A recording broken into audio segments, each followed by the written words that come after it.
Muito bem, gente querida, graça e paz a todos. Aqui seu irmão Hélio Machado, estamos chegando com mais uma live debate.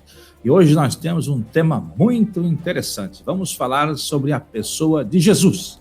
O Jesus histórico e o Jesus Messias prometido. Então continue com a gente, você que ainda não é inscrito no nosso canal, por favor, se inscreva no canal, deixe o seu like, ative o sininho para que você possa ser notificado quando nós postarmos novos vídeos e continue com a gente. Tenho dois convidados que já quero apresentar para vocês nesse momento, para nós começarmos a nossa live debate. E está comigo mais uma vez o pastor Moisés Brasil, ele que é da cidade de Araranguá. E já dá sua saudação, graça e paz. Bem-vindo, pastor Moisés, a mais uma live. Olá, Hélio, graça e paz, né? O irmão também, Rodrigo, graça e paz, que Deus venha nos dar direção nesse momento. E também minha saudação a você que está assistindo esse vídeo. Certamente você agregará um pouco mais de conhecimento acerca da pessoa de Jesus Cristo. Também meu amigo Rodrigo Passos, da cidade de Itapema, professor Rodrigo, empresário, mais uma vez com a gente aí. Bem-vindo, Rodrigo. Opa, paz, Hélio, paz, pastor Moisés, prazer mais uma vez poder estar aqui com vocês e trabalhar esse tema que realmente é muito interessante. Também quero saudar todos os seguidores do canal e espero que aproveite bem e que a gente consiga desenvolver bem esse tema aí, batendo, né, aquele papo agradável. E tamo junto. Muito bem. E você que está nos acompanhando aí, por gentileza, você pode aí compartilhar, mandar o link deste vídeo para os seus amigos, postar nas suas redes sociais, divulgar, enfim, para que outras pessoas também possam ser alcançadas com o conteúdo deste vídeo. E de alguma forma também você vai estar contribuindo com a gente na divulgação do canal. Mais uma vez então, se inscreva, deixe o seu like, pode deixar o seu comentário também, o que você está achando a respeito do conteúdo. Nós somos gratos pela sua participação. Eu já começo acionando o pastor Moisés Brasil. O assunto é Jesus. Na verdade, a mesma pergunta inicial para os nossos convidados. Vamos começar pela aquela proposta, aquela pergunta feita pelo próprio Jesus em Mateus, no capítulo 16, versículo 13, né? Quando Jesus, ele se dirigindo aos seus discípulos, ele perguntou: o que os homens dizem que quem eu sou, né? E é por aí, mais ou menos, que nós vamos começar, né? Começando pelo Jesus histórico. O pastor Moisés, quem é Jesus? Boa pergunta, quem é Jesus, né? É um tema dentro da teologia sistemática, né? Da cristologia, tudo acerca de Jesus, né? Da pessoa dele, da obra dele. E a pessoa de Jesus, se você olhar numa visão trinitária, o ser de Deus que se manifesta em três pessoas, né? Um único Deus, um ser. Deus não é uma pessoa, Deus é um ser que se manifesta em três pessoas, a pessoa do Pai, do Filho e do Espírito Santo. E a grande questão é a pessoa do Filho, porque a pessoa do Filho tem duas naturezas. Ele tem uma natureza plenamente divina, né? Pois Jesus é Deus, e tem uma natureza também plenamente humana. E é interessante, né, que se nós olharmos a paixão de Deus, como Multmann faz na obra Reino de Trindade, Reino de Deus, ele fala sobre o Deus que sofre, porque é o filho que morre na cruz, mas o luto é o pai que sente. Então, a pessoa de Cristo é o ponto de tensão entre o divino e o humano. Como tem alguns autores que falam que o centro de todas as parábolas é a pessoa de Cristo. O resto é moldura, mas o núcleo das parábolas é Jesus Cristo. Então, falar sobre Jesus, no bom sentido da palavra, né? A palavra devia ser crível, né? Mas a gente diz incrível. Falar sobre Jesus é fascinante, porque se você entende Deus, é através de Jesus Cristo. Você compreende Deus, é através de Jesus Cristo. Você tem acesso a Deus, é através de Jesus Cristo, né? Ele é um mediador, e para ser mediador tinha que ter as duas partes, a parte de A e B, se você vai medir A e B, você tem que ter essas duas partes. E o único ser no universo e fora do universo, porque ele está também fora do universo, que é o Criador, que tem essa capacidade de ser mediador entre Deus e o homem, que é o próprio Jesus Cristo. Então, falar sobre Jesus realmente é fascinante. Eu acho que os crentes, os cristãos, devem conhecer sobre Jesus e conhecer Jesus. E isso é pouco falado sobre a pessoa de Cristo hoje no meio cristão, embora adotamos uma teologia cristã, mas pouco tem se falado sobre Jesus. Não sei se tu quer falar alguma coisa sobre Jesus histórico ou deixamos correr mais na frente. Vamos caminhando, né? Rodrigo, vamos ouvir agora o Rodrigo. Rodrigo, interessante que o ministério terreno de Jesus já estava se desenvolvendo, né? E ele, de repente, faz essa pergunta para os seus discípulos. O que dizem, né, os homens que eu sou? E essa é uma pergunta que, dentro de um aspecto filosófico, como também histórico, né, ela ecoa ainda aos ouvidos de muita gente, né? Quem é Jesus? Certo, Manuélio. É interessante, o povo judeu ele tem uma história extraordinária, né? E essa história ela é compartilhada através das escrituras sagradas. E apesar dessa pergunta ter esse cunho filosófico, né? Estão me ouvindo, Hélio? Estão me ouvindo? Tranquilo, pode prosseguir. Bem bom áudio. E essa pergunta incomoda muita gente e é objeto de estudo e acabou também sendo objeto de análises e de questionamentos e críticas em relação a Jesus Cristo, né? Tanto o Jesus divino quanto o Jesus histórico. Mas a pergunta em si ali de Mateus 16, quando Jesus indaga os seus discípulos quem seria ele, o que o povo estava falando, né, a respeito de Jesus, é interessante porque Jesus inicia o ministério e, ao contrário que muitos irmãos ainda na fé acham, né, que as escrituras foram escritas assim de uma vez só e de forma meio empírica, né, sem assim um crivo de pesquisa, enfim, mas tudo era muito novo para aquele momento do povo. Havia uma grande expectativa do povo judeu aguardando o Messias, o ungido, o enviado, né, que é o seu correlato no grego Christos, que é ungido ou enviado.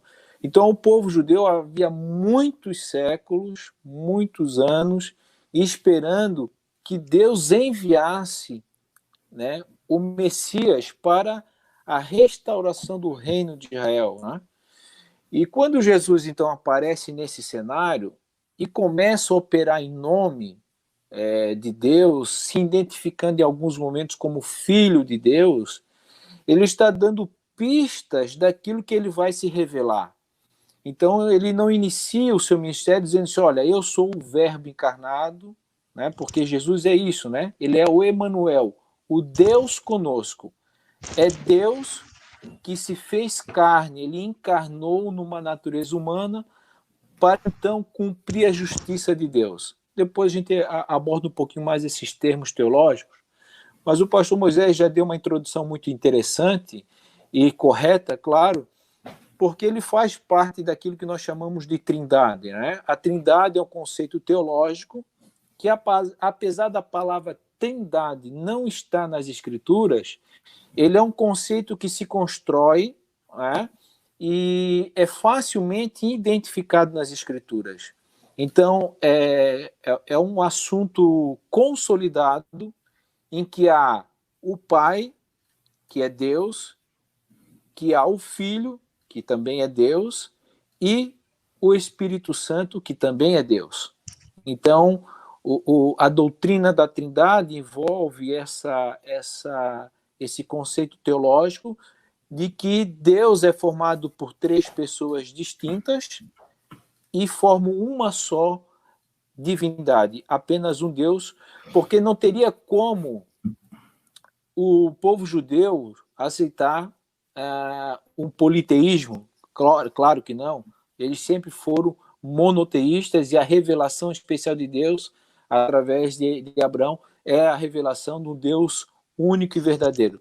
Então, Jesus, ele inicia seu ministério, e no decorrer do seu ministério, Jesus indaga, porque havia muitas especulações. É interessante que nem eles sabiam ao certo, né? Certa vez, Jesus operando um dos vários milagres, acalmando a tempestade, né?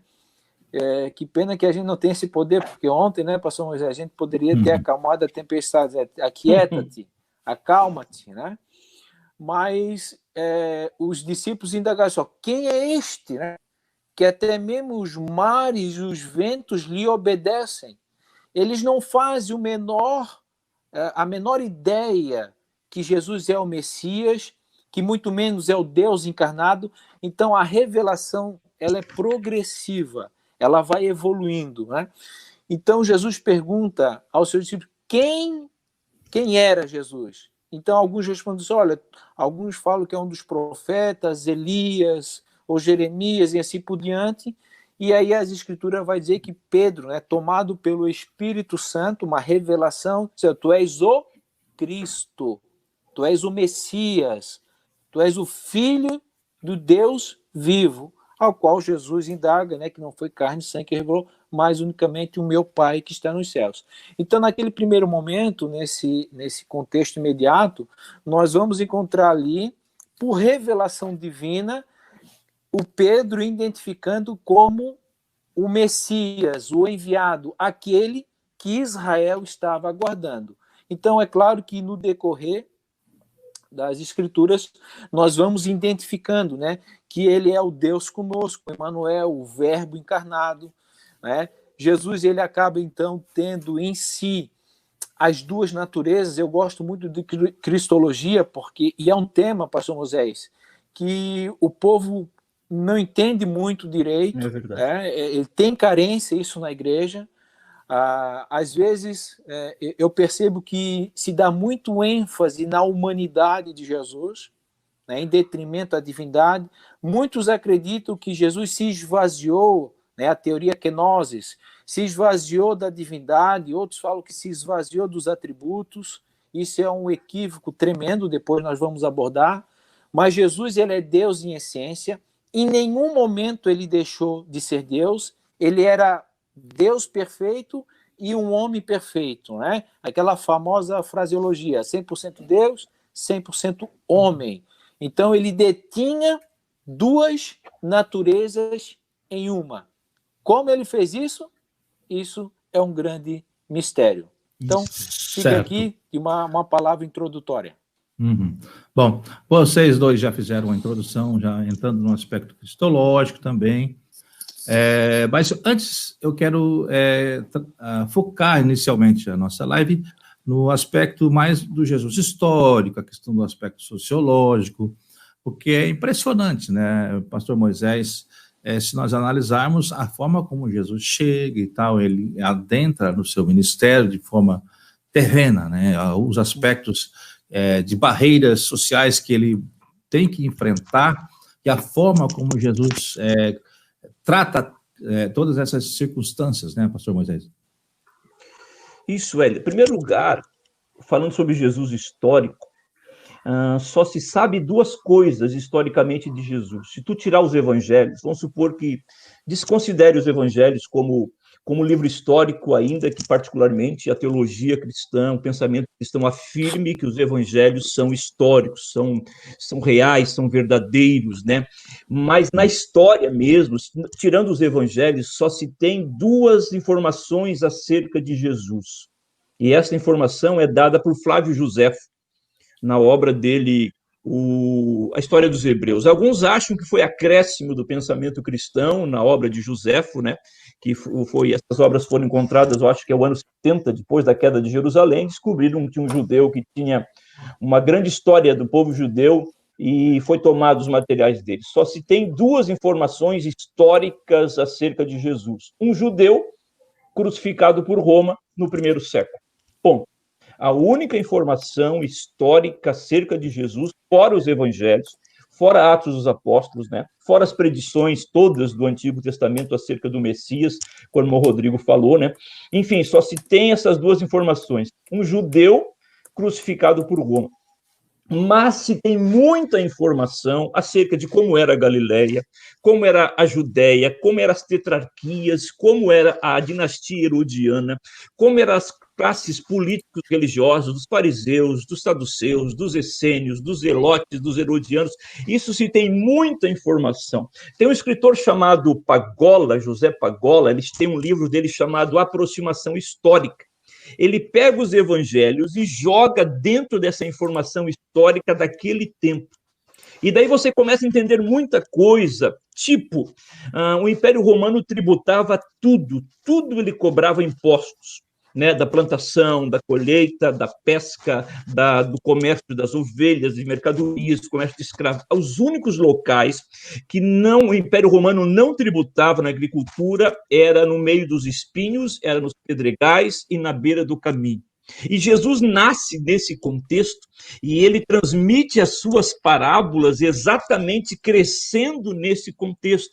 Ou seja, nós não temos a informação histórica acerca de Jesus, fora dos evangelhos, mas nós temos muitas informações como era o mundo político, como era a sociedade daquela época, como era a antropologia, a sociologia daquela época. Então, o que se faz? Se pega e se coloca Jesus dentro desse ambiente, se pega os evangelhos escritos neotestamentários e se joga dentro desse ambiente, e daí isso você vai criar inúmeros cenários verdadeiros acerca daquele momento de Jesus.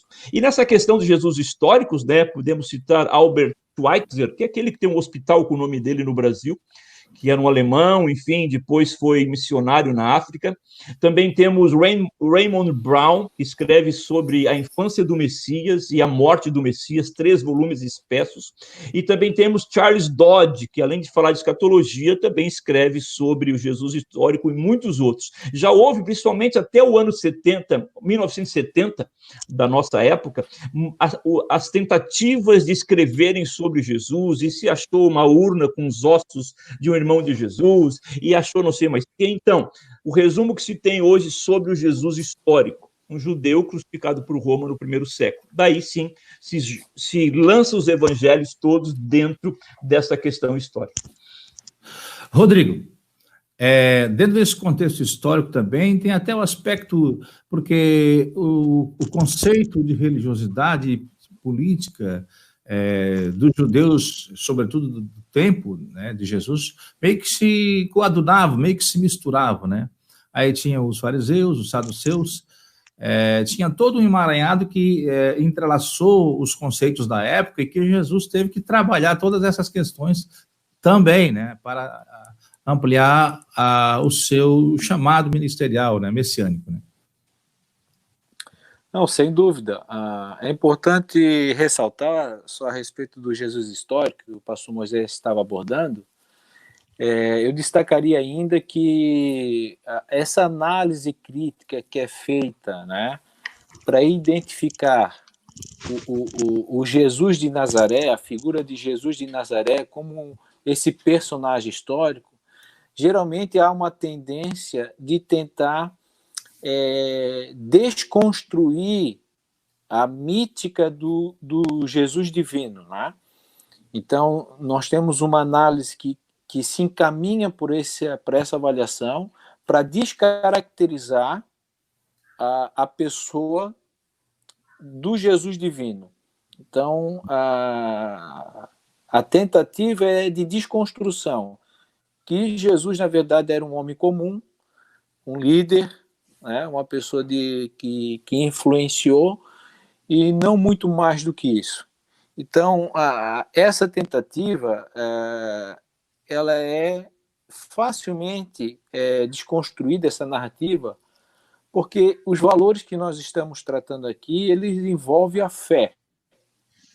E reconhecendo que existem poucos documentos, apesar de ter poucos documentos, como já destacou o pastor Moisés, professor também, claro, eu ia dizer professor, né?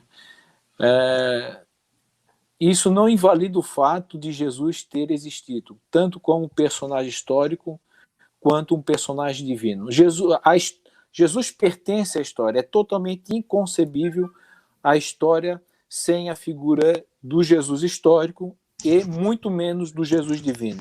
Agora, quando nós estamos trabalhando sobre a sociologia do Novo Testamento, principalmente o que envolve na pirâmide social do povo judeu, é interessante destacar que um dos propósitos do ministério de Jesus é confrontar esses grupos, né? Tu citou os fariseus, os saduceus, os essênios, os zelotes, enfim.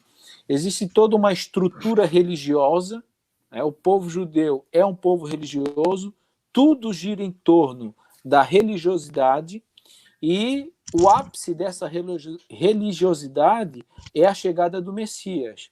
O problema é quando esse Messias chega, ele não é identificado. Claro que envolve toda uma questão teológica de endurecimento por parte de Deus ao povo judeu por causa dos gentios, não judeus. Tá? Mas esses grupos antagônicos que confrontam, que são confrontados com Jesus, nos remete a vários aspectos sociológicos, né?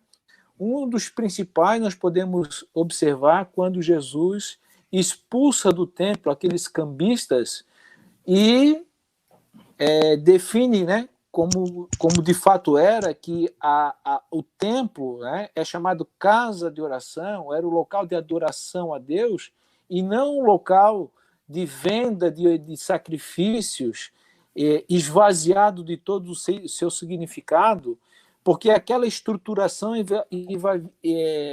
tinha a ver com valores, né?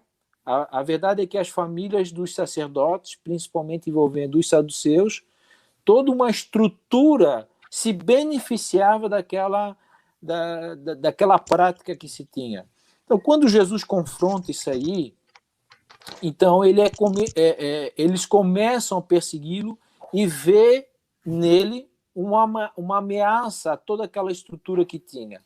Outra coisa importante para nós destacar é que até mesmo entre o povo, o que o povo esperava? O povo esperava o Messias como estadista. Naquela época, a Palestina era dominada pelo povo romano, o Império Romano, e desde que eles voltaram do cativeiro babilônico, eles nunca mais tiveram uma independência.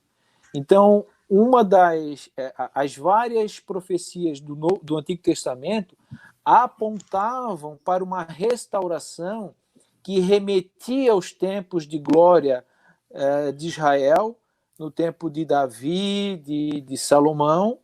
E o povo, então, quando Jesus chega, eles ficam confusos, porque eles acham que a qualquer momento Jesus vai reunir um grande exército, vai expulsar os romanos da Palestina e restaurar, né, a glória de Israel. Só que isso não acontece.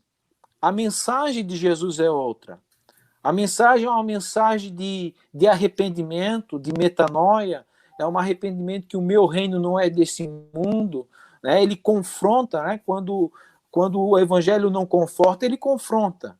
E a pessoa confrontada, ela tende a se sacudir toda, né?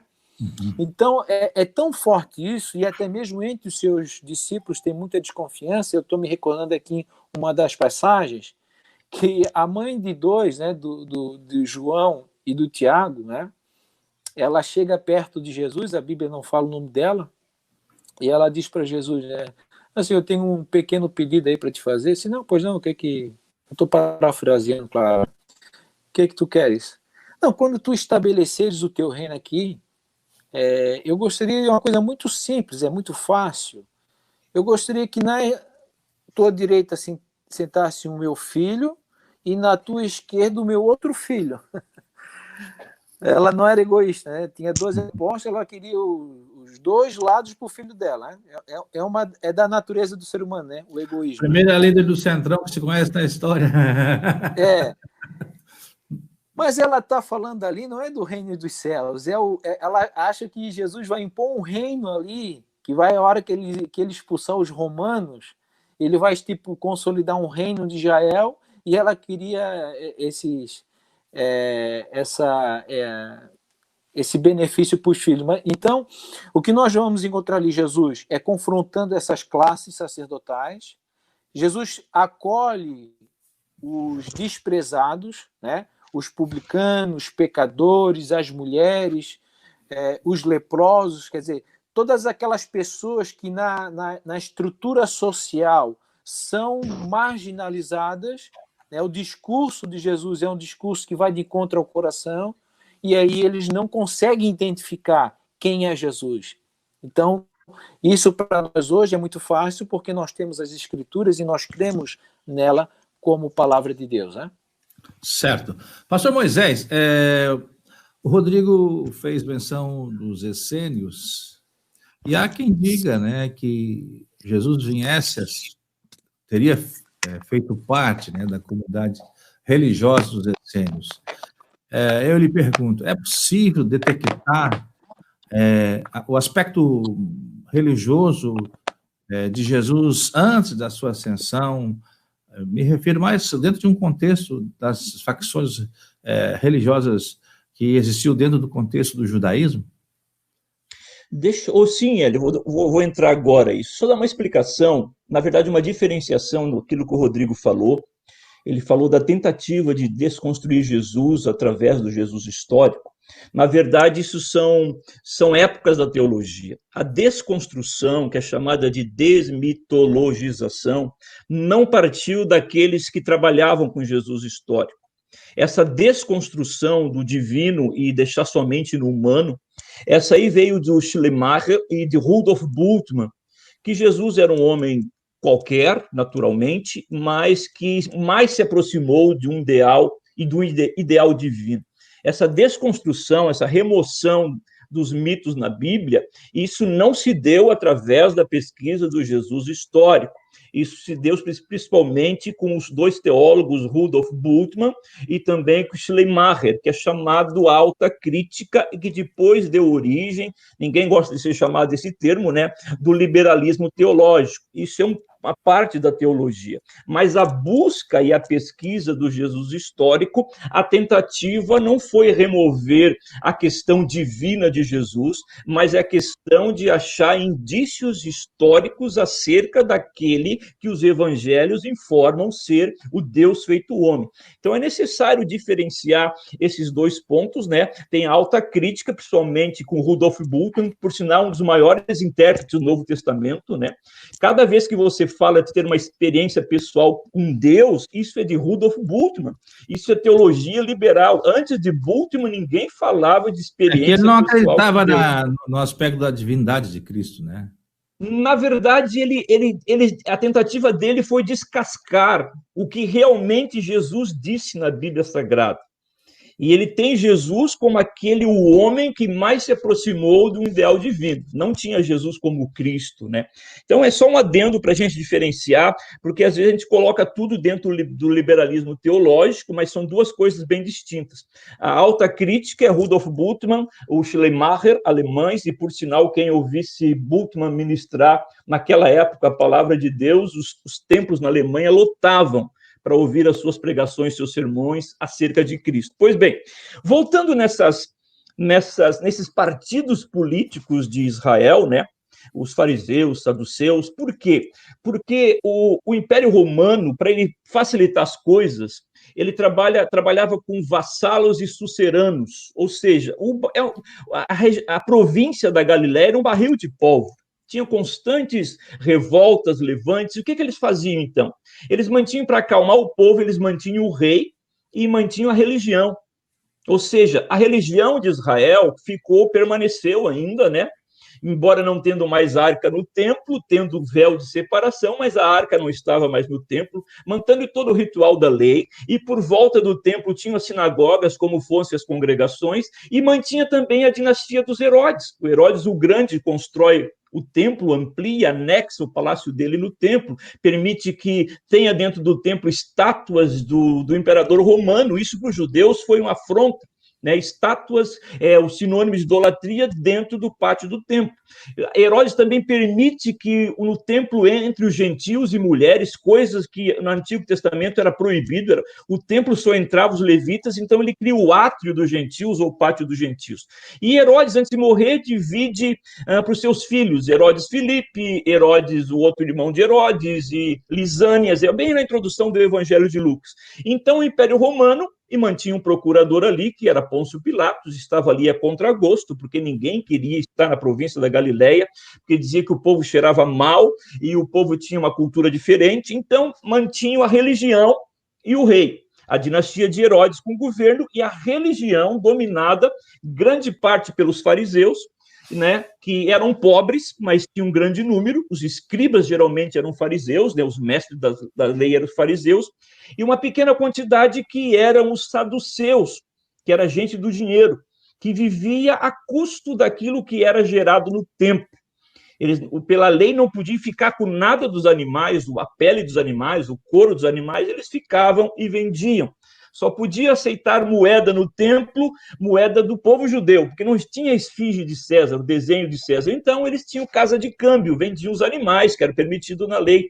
Então, os fariseus e os saduceus eram partidos religiosos, tinham antagonismo na questão da teologia, né? Os fariseus acreditavam em anjos, acreditavam em demônios, acreditavam que foram predestinados por Deus. Já, por outro lado, os saduceus não acreditavam em ressurreição e nem em anjos, e acreditavam na liberdade humana.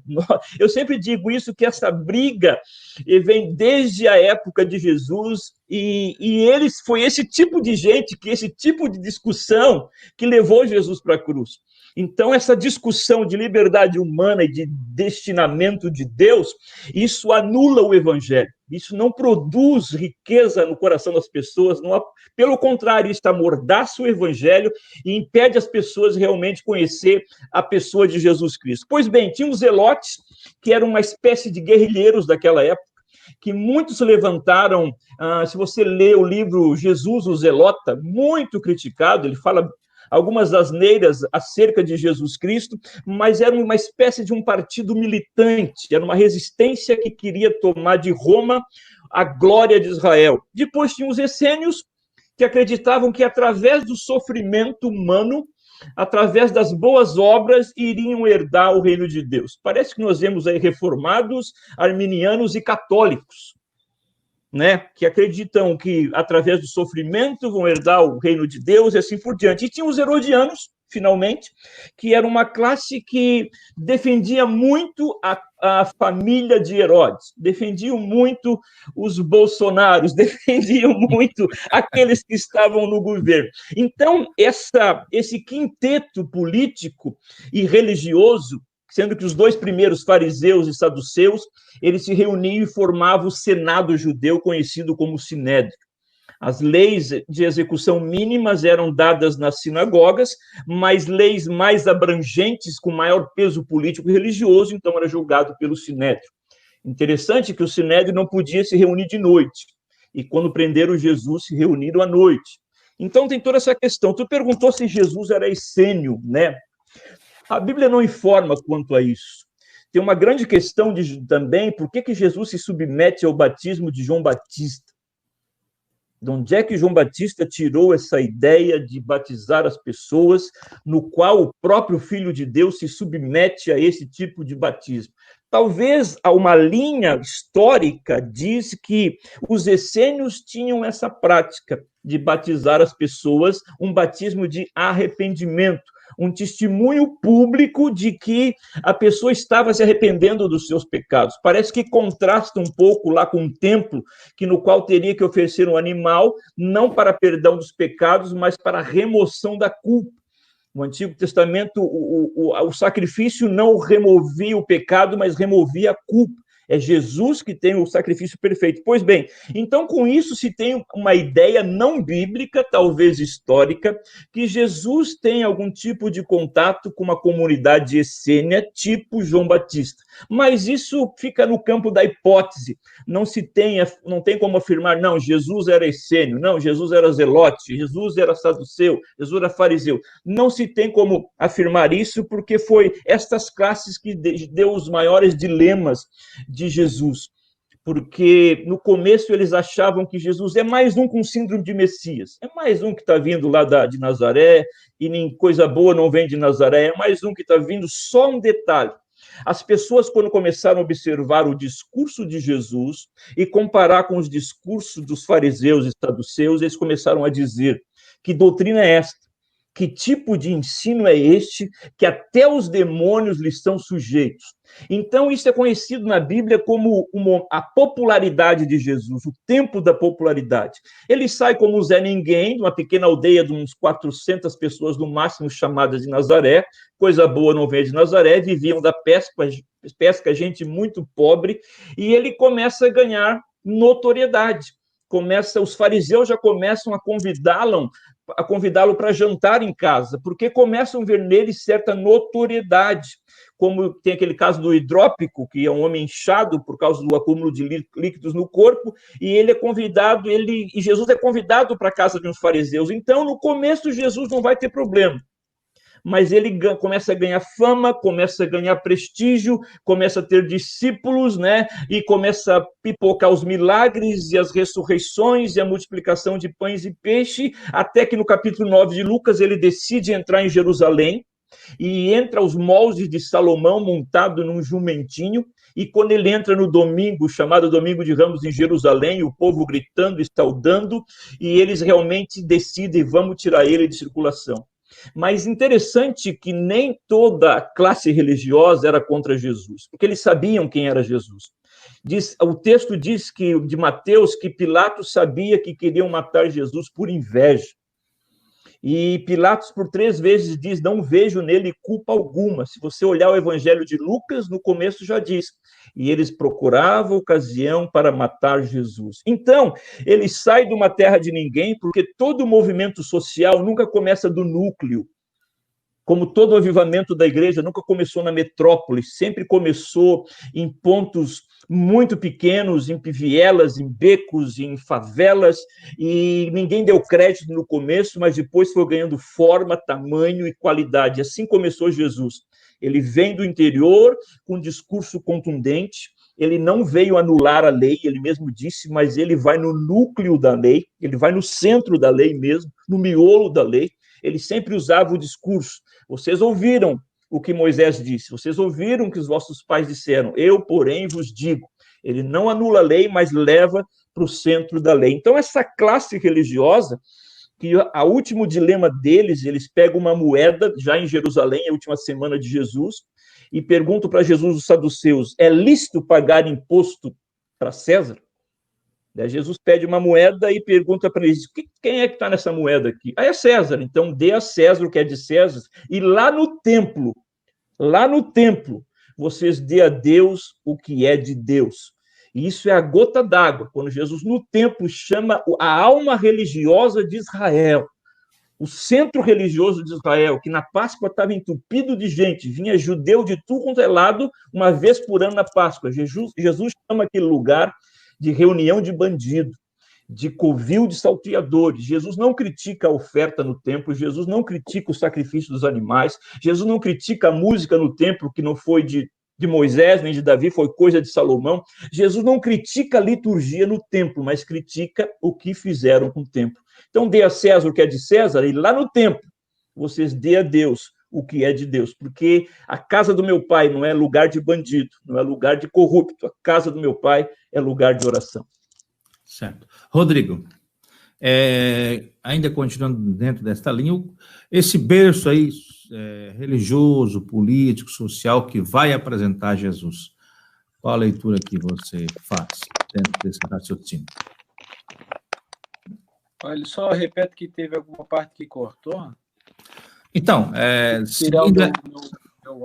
Certo. Seguindo essa mesma linha de raciocínio que vínhamos trazendo, né? Essa questão do berço político, social, religioso, essa questão dos essênios e tudo mais, que vai apresentar Jesus, né?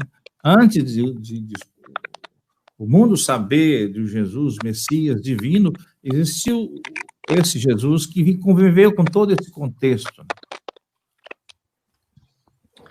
Sim, como a gente já tem trabalhado essa ideia, né? Cada grupo daquele tinha o seu propósito, tinha os seus interesses. É interessante a gente observar que, nesse primeiro momento que Jesus tenta, então, estabelecer um meio de comunicação entre as pessoas, e justamente são aqueles marginalizados, isso causa um grande desconforto, principalmente entre os fariseus, né? Os fariseus são oriundos desde o tempo da revolta dos Macabeus e querem e a tentativa lá de Antíoco Epifânio de helenizar o povo judeu, e de lá para cá, então, Deus extirpou da nação de Israel essa problemática essa tendência que a nação de Israel tinha de se afastar de Deus e ir atrás de outros deuses, que é todo o contexto do Antigo Testamento, não é? Os cativeiros serviram para Deus curar o povo desse problema, e de fato curou. E os fariseus são um grupo que querem uma religião pura. Eles não querem mais qualquer tipo de influência externa na religião. Não é? E de tanto eles querem essa purificação, o resultado foi o legalismo. Eles se tornaram legalistas. Claro que, de forma geral, havia muitos indivíduos que eram do partido dos fariseus, que eram pessoas de destaque, pessoas piedosas, e algumas se relacionaram com Jesus, né? A gente sabe disso. Mas, em formas gerais, quando Jesus estabelece essa iniciativa de comunicação entre as pessoas que são marginalizadas, são, né, consideradas pecadoras, são abandonados nessa estrutura organizacional em termos de sociedade, ele começa a ser perseguido, não é? Existem vários exemplos de momentos que os fariseus, tentando buscar ocasiões para pegar ele numa palavra, para pegar ele contra a lei, contra Moisés, contra o templo, contra Deus, enfim. E eles não conseguem, porque Jesus sempre, com muita sabedoria, né, como já falou o pastor Moisés, Jesus não veio abrogar a lei, né? Não veio acabar com a lei, ele veio cumpri-la. Eles é que não estavam entendendo esse cumprimento da lei. Então, esses conflitos que tem giram em torno desses interesses. Não é? Jesus se torna uma ameaça. A verdade é essa, Jesus se torna uma ameaça a ponto de que eles não conseguem pegá-lo em nenhum tipo de situação, circunstâncias, eles acabam inventando um falso testemunho para acusá-lo, né, de blasfêmia, de dizer que vai destruir o templo, se dizendo filho de Deus e assim por diante, né? Então, essas avaliações eles passam por esse crivo. Nós temos os saduceus, que é um grupo dominante, né? Nós temos os zelotes, que é um grupo mais político, que tem interesse na independência de Israel, como já falou o pastor Moisés. Os essênios, até estava vendo o pastor Moisés dar essas informações históricas de suma importância, até mesmo João Batista, né? Por que é João Batista? Porque ele batizava, né? Ele tem essa prática, e o próprio João Batista também é considerado um essênio, né? Pela forma dele se trajar, de se alimentar, ele tinha características de essênios. Então, eles fazem essa ligação que até Jesus, também pelo modo de viver de Cristo Jesus, também seria dessa classe, né? Mas, então, o João Batista, ele tem essa prática de batizar. Isso até estava lembrando, pastor Moisés, isso remete até aquele momento de Naamã, né? que vai se lava 7 vezes, Naamã, né? Isso. 7 vezes lá no Rio Jordão, porque ele cria-se essa ideia, né, de abluções, de purificação através da água, e aquilo vem que meio que substituir, então, né, até mesmo a questões dos sacrifícios no templo, porque as pessoas percebem que há uma corrupção instalada lá no templo. Veja que até mesmo, né, fariseus, né, vão até João Batista para ser batizado, que eles entendiam que João Batista era o enviado de Deus. Eles também queriam, né, ser batizados por ele, até João Batista os confronta, né?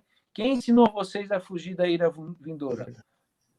Produzir, pois, frutos dignos de arrependimento, não? A questão é que o fruto deles não eram dignos de arrependimento. A questão está no arrependimento. Então, eu também queria fazer um pequeno comentário, pegando um ganchinho lá atrás do Bultmann, né? Quando eu estava lá no curso de pós-graduação, eu tive um professor, o pastor Klaus Schwambach. Alemão? E quando ele estava fazendo... Alemão, ele não? Alemão. Isso, os professores alemães gostam muito de falar do Bultmann. Exatamente. Não, a história que eu quero compartilhar, pastor Moisés, é que o orientador dele no doutorado, lá, ele fez um doutorado na Alemanha, e o orientador dele foi aluno do Bultmann.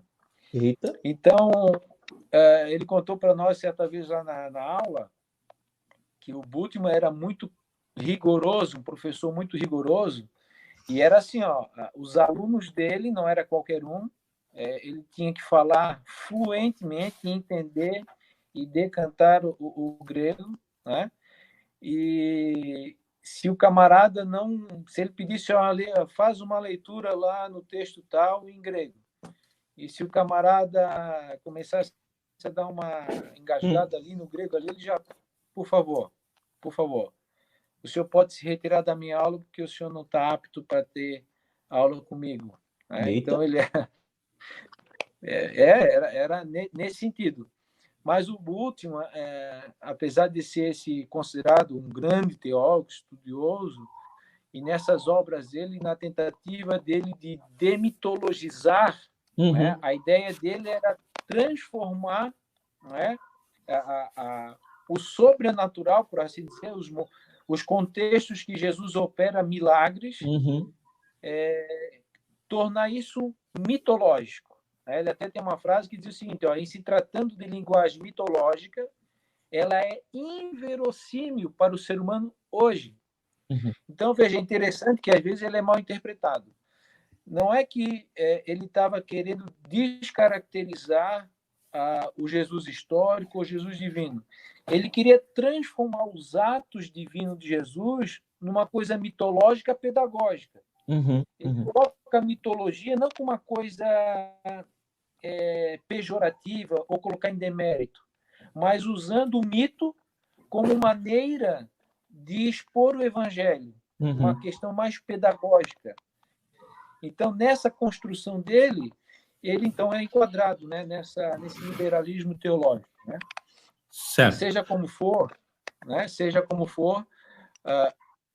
o viés histórico e divino de Jesus, ele é muito bem pautado pelas Escrituras e diante dos fatos que nós conhecemos. Para nós... Só um momentinho. O Rodrigo falou muito interessante o Jesus andar com as classes, como ele disse, né?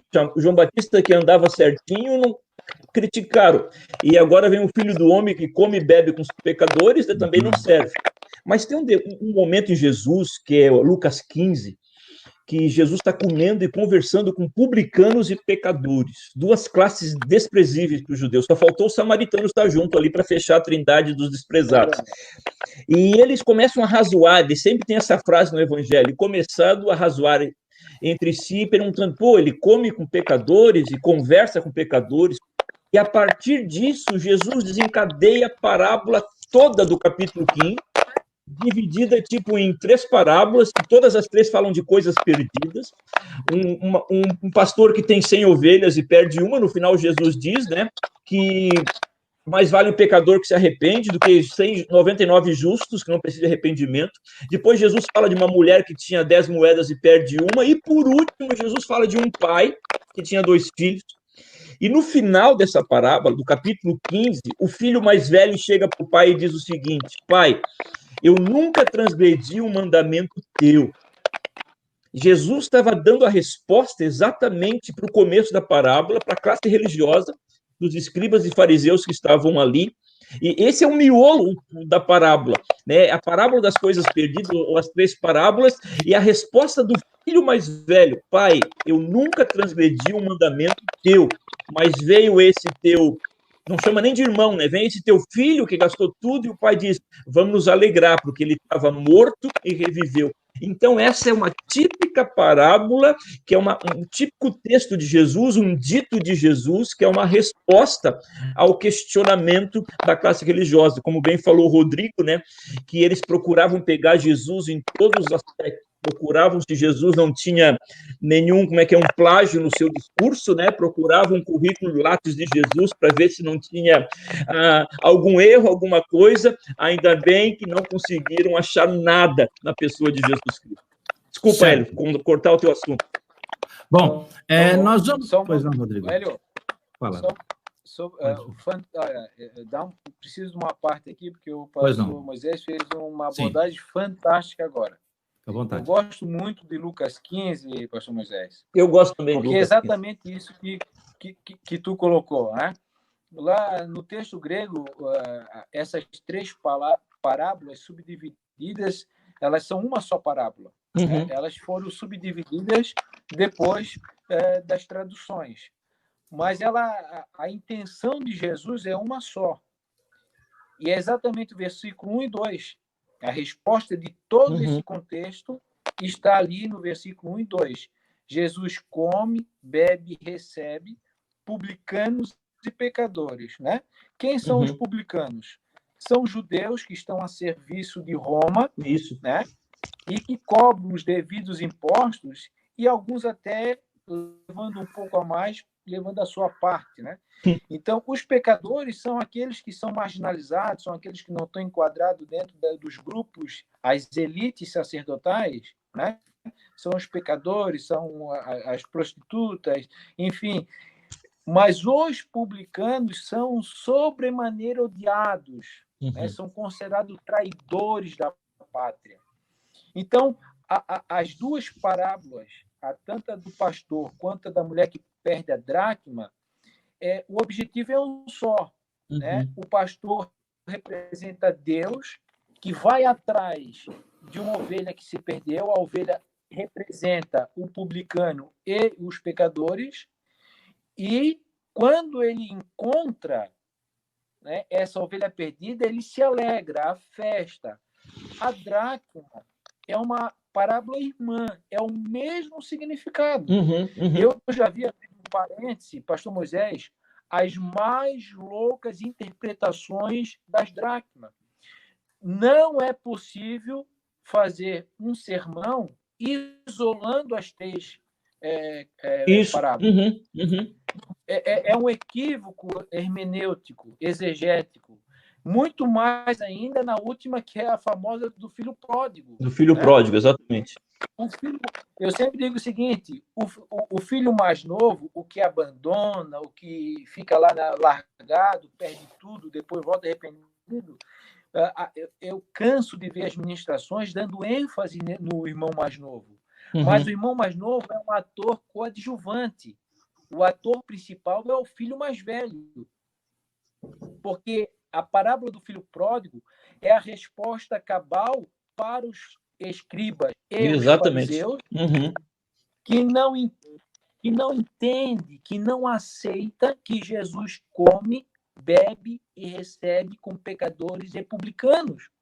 Então, o filho pródigo, ele só está nessa ilustração, porque não tem como isolar os elementos da parábola. É um equívoco. É um equívoco tu tentar dar interpretação em cada elemento de uma parábola. O objetivo de Jesus ele está explicando o porquê que ele come e bebe com pecadores e publicanos. Quem é o filho mais velho que não aceita o irmão mais novo? Exatamente. É os fariseus e os escribas, meu filho. Uhum. Não tem segredo.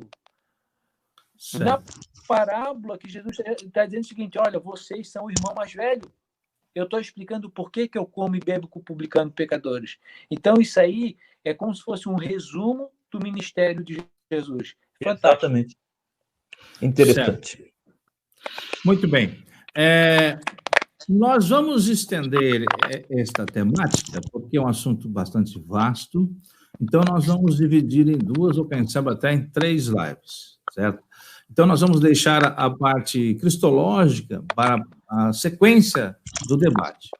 Então nós vamos encerrar aqui esta live, e na próxima live nós vamos continuar a partir de onde nós paramos com relação ao ministério, o ministério de Jesus, tanto o aspecto histórico como também o aspecto messiânico. Então, vamos ficando por aqui. Eu quero agradecer ao pastor Moisés, Rodrigo, e já estão convidados para nós continuarmos, tá, na segunda live, e vamos continuar esta temática. Então, por enquanto, meus agradecimentos para você, Rodrigo, suas considerações. Tá certo, Manuel. Foi um prazer, mais uma vez, estar aqui com vocês, principalmente com o pastor Moisés, e vai ser um momento muito agradável poder novamente, em uma segunda live, tratar desse assunto, e valeu muito a pena. Foi muito prazeroso e é sempre uma honra estar aqui com vocês. Pastor Moisés, obrigado mais uma vez. Obrigado, Hélio. Obrigado, Rodrigo. Falar de Cristo sempre nos aproxima, né? Falar de Cristo revolve as nossas entranhas, né? Mexe com as nossas emoções, com nossa razão. E foi um prazer novamente estar aqui. Creio que vamos estar na continuidade das outras lives sobre Jesus Cristo, né? E um abraço para você que nos assistiu agora. Tá certo, gente. Obrigado para você que está com a gente. Você que ainda não é inscrito no nosso canal, se inscreva. E obrigado pela sua participação e até o próximo vídeo, até a próxima live, ok? Tchau, com Deus. Tchau, grande abraço.